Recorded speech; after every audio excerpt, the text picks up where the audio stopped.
ملل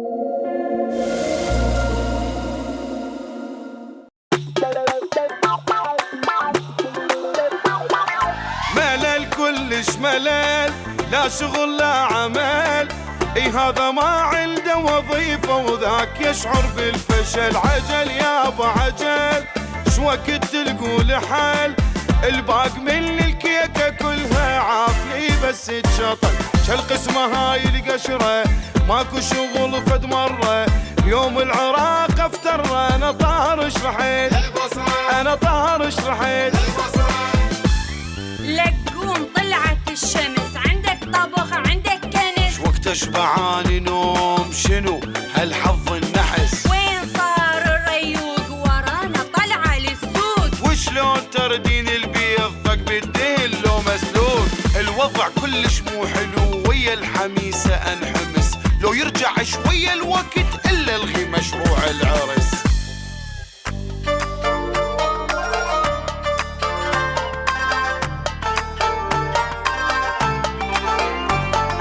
احنا طبعنا يختلف، لا صاير ولا يصير، صح خير ما شفنا ابد لكن بعدنا بخير. حتى الفقير بهالوطن وبعيشته محتار، تلقاه بحر من الكرم لما يجي خطار. صح الامان شوية قل وهواية جاي نعاني، بس احنا هالغيرة ترى واحدنا يحمي الثاني. صح اكو عالم قصرك بس اكو عالم غير، كل هذا باكر ينتهي ويرجع وطننا بخير. صح الامان شوية قل وهواية جاي نعاني، بس احنا هالغيرة ترى واحدنا يحمي الثاني. صح اكو عالم قصرك بس اكو عالم غير، كل هذا باكر ينتهي ويرجع وطننا بخير.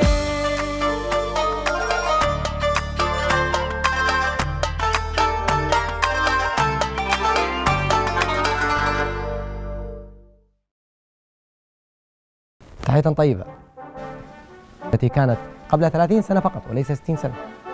قبل 30 سنة كانت صحراء جرداء، واليوم نجد أنها أصبحت مدنا متطورة يأتي إليها جميع أبناء العالم ليعملوا أو يأتوا إليها للسياحة.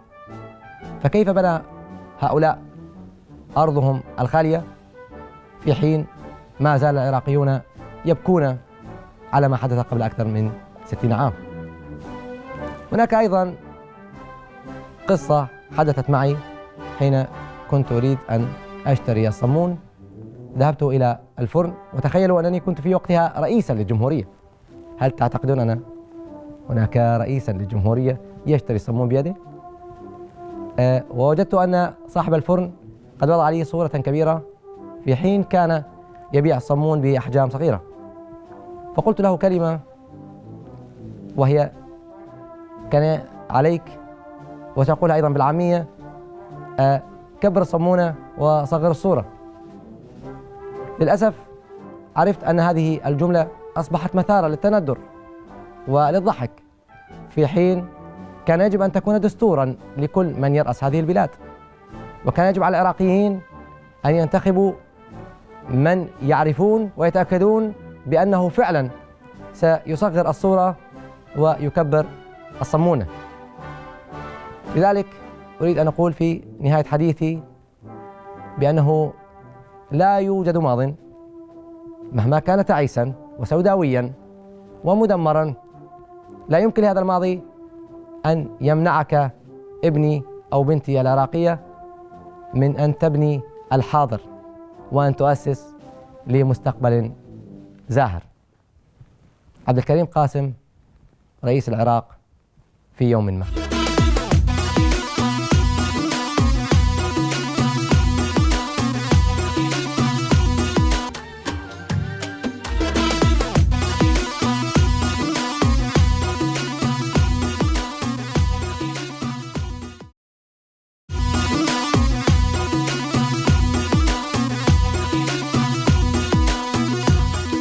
ست، أنا حياتي بالعراق كلش متدمرة، يعني جاي أعيش أيام مأساوية.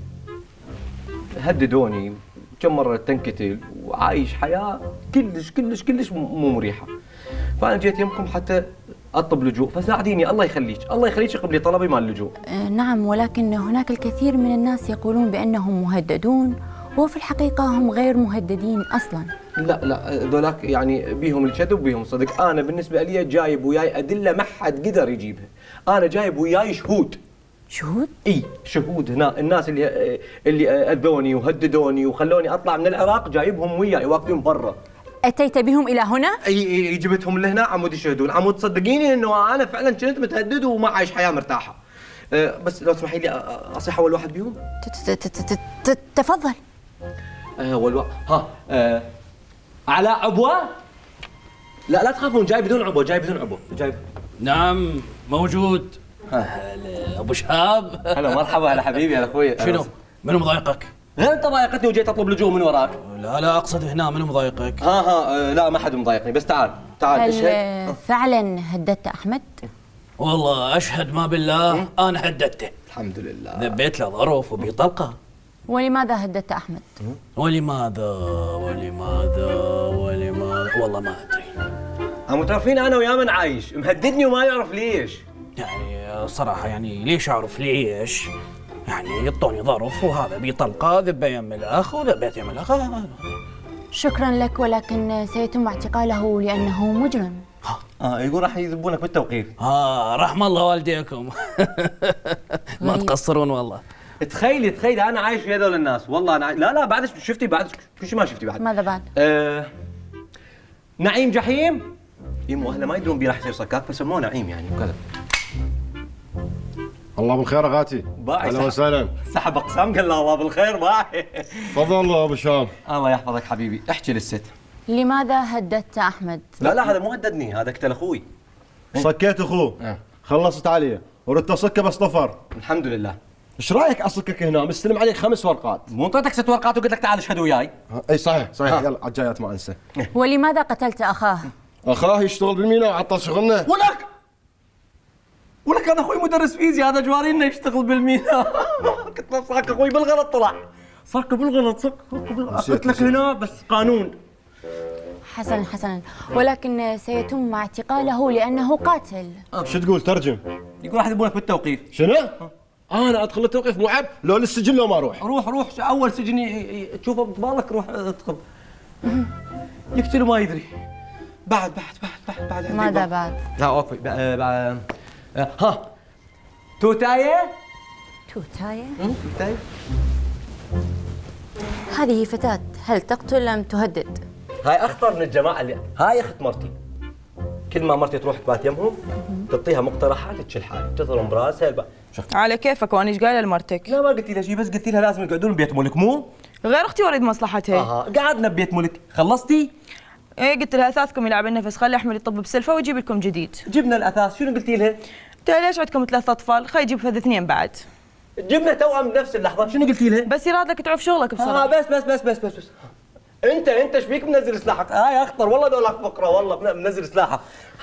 حسنا، بإمكانك مغادرة الغرفة. قلت لها لا تختارني لا تختار اوروبا. بعدها تشتغل حد هسه جاي تسال اوقات تقول ليش قبل شويه تقول ليش رايحه يجيب وحده قولي له رجلي على رجلك. جايب لك ابو المولده وجايب لك ابو النت وجايب لك يمكن بحدود هيك 15 سايق سياره اللي يجتاز من اليمنى واللي يطبق ورا سياره وجايب لك 15 لا يا 15 25 سايق دراجه جايب و3 نفرات كاتبين على بيتي مطلوب دم. حسنا، كل ذولا واقفين برا يتعنون سراهم. حسنا، لك حق بطلب اللجوء، ولكن عندما تكون في بلدنا عليك احترام القوانين. أكيد. وأن تكون شخص منضبط. وعندما تعود إلى بلدك أيضا عليك أن تطبق القوانين. لا الله يخليك. لا الله يسلمك، انا بالنسبه لي منضبط بالقوانين طول ما انا يمكم هنا. اوكي اذا رجعت لاهلي راح العب شاطي باطي ما لكم علاقه بي. اوكي لا أعتقد ذلك، لأنك عندما تطبق القوانين ستكون شخص محب للقوانين والانضباط. وانا كذلك لا اعتقد ذلك. ماكو هالشكل شيء. الجماعه اللي جاي يحكمونا هنا صار لهم فوق ال20 سنه، هم نفسهم قعدوا يمكم 30 سنه ومن رجعوا وسووا كل المصايب اللي جاي تشوفيها بعينك. مشي اوراق يا الله يخليك. إلا كذلك. واخيرا راحت توتايه لو بعدها.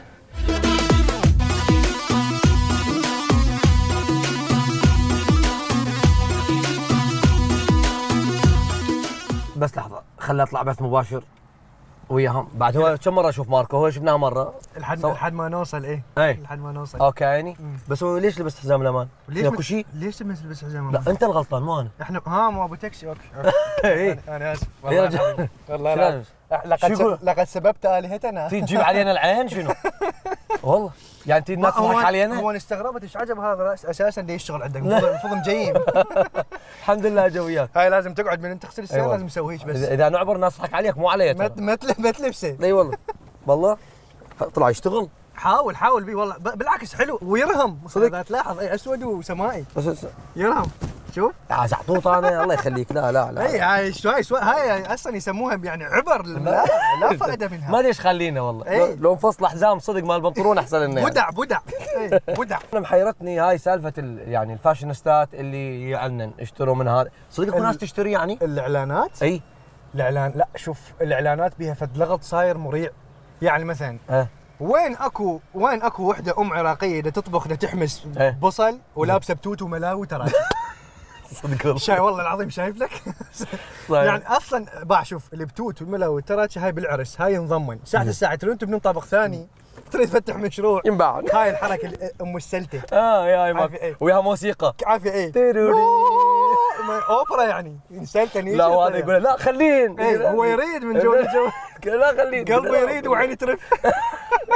لا اذني جهازك وملابسها خطا. هي شوف بالعرس ما تلبسن عين زين تمام. بالبيت ما تلبسن ماكو داعي. انت شايفهن زين.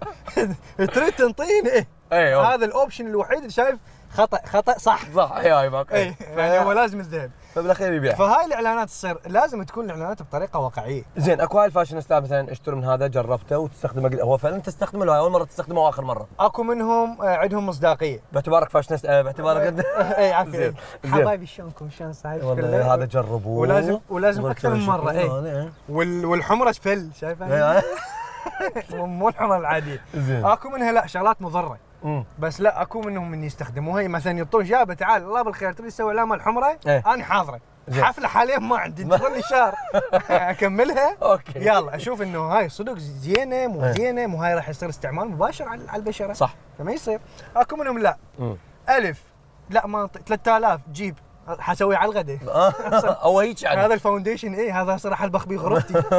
فاكو منهم لا تجرهم الفلوس الاموال الطائله. اكو منهم لا اكو انه يجربوها ولازم يشوفون انه هاي بها مضار. يلا يعني وهاي الطريقه الصحيحه. بس هالفتره لا كثروا سالفه الفلوس. يعني حتى مثلا الشخص اللي يريد يجيب اعلانات زين يجيب اعلان يعتمد على المبلغ. يلا اعطيه 5 ويقبل يسوي لي. هو فعلا ذاك يقبل اذا اخذ طبعا ذاك $5000. اكو اعلانات شويه قويه اللي هي اعلانات المختبرات مال الكشف. يجيبون فد وحده حلوه طبعا ما نشوفها اول مره تشوفها بس حلوه. شلون قنعوها ما ادري. هاي ايجار استاذ ورقتين. ورقتين. هاي لا تجي وجاء حلو. واحتمال هي عندها خبره بالتحليلات وما شابه بس ما تشتغل. اعتماد على السوالف. خلقة الله الخلقها حلوه بحيث العالم تشوف ما يردون يحجزون على المختبر يحجزون يقولوا بس نشوفها ونطلع. بس من يجي اريد تحليل دم بس هاي وين؟ هي سوت اعلان وراحت بعد خلاص. انا جيت على مود هاي وين؟ انا ما دليتكم بس من وراها. والله ماكو. واحتمال هي اصلا مشي عليها لانه هي تحليلات. بس هي تجي بس على مود الاعلانات. تجي اعلانات وتروح يعني. لا واعلانات العراقيه اكو شغله عندهم اللي هي هذه مثلا مال انه يكرر شغله شكله يظل ما يصير. هاي انتهت هاي مو تراوالي. بالضبط. يعني يقول اشتروا هذا. هاي المناظر ماكو هيك شيء. دقيقه من الشمس. ماكو اصلا تلقاه يعني ابو الاعلام ما يكرر الاعلام مثلا تلقاه هو يطلع مثلا صوره له من هناك جاي يركض وكذا. هاي لا يعني شو اشتروا هذا. انتوا اشتروا هذا. شوف هاي حتى تبين لك انه طريقه الاعلان غير مباشره. بس انت حسب حساب هسه برمضان جايك. طلع مسلسل طلع مثلا اي قناه. زين. بس يجي الاعلان راسا لو ميوت كانه هو فد شيء ما يصرفون فلوس. تخيل مثلا هذا ريموت ودائما الريموت ما يدخل هنا يزلق جو الزر. ايوه طبيعي. هو طلع اعلان يعني راسا وين شو اسمه اللي يروح يغسل واللي يروح المطبخ واللي يروح الحمام يتذكر الوضوء والسلامه المغرب كله بالاعلان. هذول ليش يصرفون اذا العالم كلها تروح في التلفزيون وقت الاعلان يعني؟ الاموال الطائله. والله شرفتنا يا استاذ ماركو. حبيبي الله يخليك شكرا جزيلا لك ان شاء الله. اعطيني رصيد لو فلوس لو شنو تعطيني يعني؟ اعطيك بوسه. الله يخليك نضحك على نفسنا. هو انت جايب برنامج يعني اساس انا ابو تاكسي ولا خير كافي شغله الحركه هذه جاي نخدع العالم يعني. هلا حبيبي. الله يعينك. هلا بيك يا مرحبا.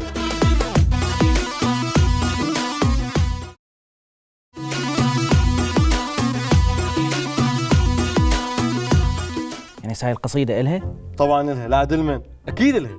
يعني أنت متأكد هي تحبك؟ 100% تحبني يا حبيبي 100%. حلو، يعني قالت لك أحبك. انت اثول؟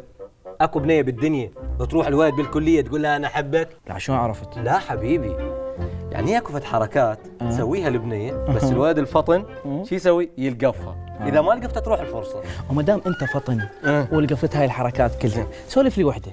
شنو وحده؟ اليوم قالت لي حكايه بصراحه خلاص يعني. أوكي، شنو قالت لك؟ يعني البرهان الاخير. حلو. قالت لي صباح الخير. بشرفك؟ اي والله حتى هيك قالتها، صباح الخير. وأنت تأكدت هنا هي تحبك؟ قالت لي صباح الخير. ابتلت. قالت لي صباح الخير. يعني تحبني ما تحتاج تفسير. أكيد. لأن تقدر تمر وما تسلم غير. ممكن. بس يمكن بعد ما تتحمل التأثير. فايش سوت؟ قالت لي صباح الخير. صح كنت أنا واقف يم 9 طلاب وهي قالت عموما ما محسبة حساب. اي ممكن. ومن نستخدم التأويل والتفسير والإعراب أحس قالت صباح الخير يا أبو شهاب. كشفت عن عشقها واللي يصير يصير لأن تحبني. قالت لي صباح الخير. هاك أكبر دليل الحب البنية. شلون بالله؟ كل أسبوع من يمي تمر هي ومثلي تشتري من الكافتريا. كم منين تشتري؟ والوان اللبس بيضة ورصاصية. غير هذا ازاي؟ ومثلي هم تجي بسيارة مو ببعير. وبعد كل هذا قالت لي صباح الخير. بعد ما اريد اشوفك واقفة ويا اولاد. اشتغلت الغيرة وما تحجين ابدا حتى ويا الاستاذ. حتى وياه. وتعوفين صاحبتك اللي اسمها نهاد. كل شيء تضوج معها. اموت من عاد. ولبسك هذا يتغير. طبعا. تفهمي عاد. ايه ما تدرين بي من انقلب شرير. اوف. وشنو؟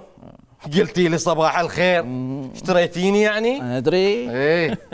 ايش رايك حياتي نجيب بس طفلين خلف ونحاول نضبط تربيتهم زين. بس كل ما تطلع عليك نسكن ويا اهلي وننتقل بعدين. شنو هاي؟ عزل من هسه. هو داخذ لي قطعه حتى لو بالدين. اشتغلت الفقريات. احنا نحب بعض. ايه ليش هالتاخير؟ ممكن. وقبل شويه قلتي لي صباح الخير. الله. شنو؟ انا احبك. وهاي القصيده على مودي؟ على مودك. انت مخبل؟ من قلتي لي صباح الخير خبلتيني. ليش هالشكل وقعتيني بحبك؟ صباح الخير لازم تقوليها الناس معينين. انا امشي واقول صباح الخير لكل الناس. لا بعد مو بكيفك. انا احدد لك منو ينقال له صباح الخير ومنو ما ينقال. هاي صباح الخير مو شويه عيني. تدري انت وامثالك المفروض شنو؟ شنو؟ تنقرضون. ننقرض؟ انقرضوا. تحبني. الحمد لله والشكر.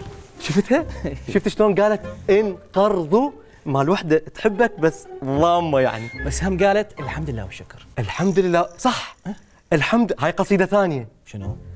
قالت الحمد لله والشكر. اي يعني تحبني وقلبها انفطر وابتلت.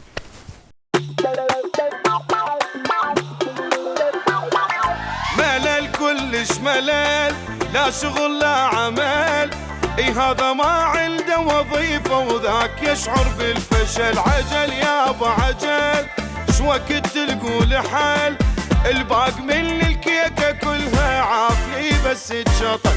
شالقسمة هاي القشرة ماكو شغل فد مرة، يوم العراق افتر انا طارش رحيل، انا طارش رحيل. لقوم طلعت الشمس، عندك طبخ عندك كنس، وقت اشبعاني نوم شنو هالحظ النحس. وين صار الريوق ورانا طلع للسوق، وشلون تردين البيض طق بالدهن لو مسلوق. الوضع كلش مو حلو ويا الحميسة انحمس، لو يرجع شوية الوقت الا الغي مشروع العرس.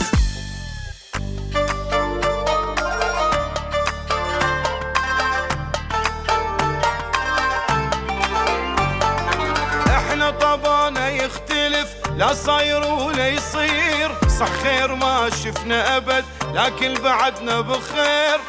حتى الفقير بهالوطن وبعيشته محتار، تلقاه بحر من الكرم لما يجي خطار. صح الأمل